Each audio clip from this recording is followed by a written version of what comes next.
मोहतरम नाज़रीन आदाब जी टुडे न्यूज़ में आप सभी का खैर मक़दम है। मालेगांव सेंट्रल में होने वाले असम्बली इंतखाबात में एमआईएम के उम्मीदवार मुफ्ती इस्माइल ने कामयाबी हासिल की। उन्होंने अपने हरीफों को शिकस्त देकर यह नशिस्त जीत ली। मुफ्ती इस्माइल की कामयाबी एमआईएम के लिए एक अहम सियासी कामयाबी है जो जमात की रियासत में बढ़ती हुई मकबूलियत और असर व रसूख को जाहिर करती है। मुफ्ती इस्माइल की कामयाबी पर एमआईएम के हामियों में खुशी की लहर दौड़ गई। अब ऑफिसर लगा दो इसका फोन था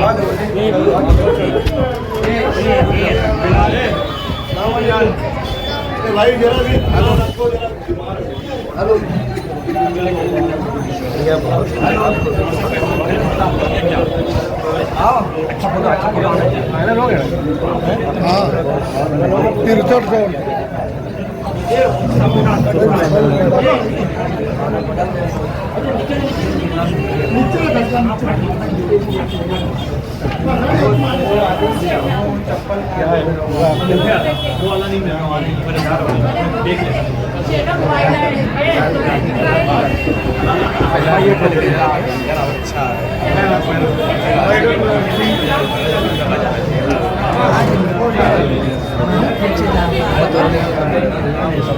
हेलो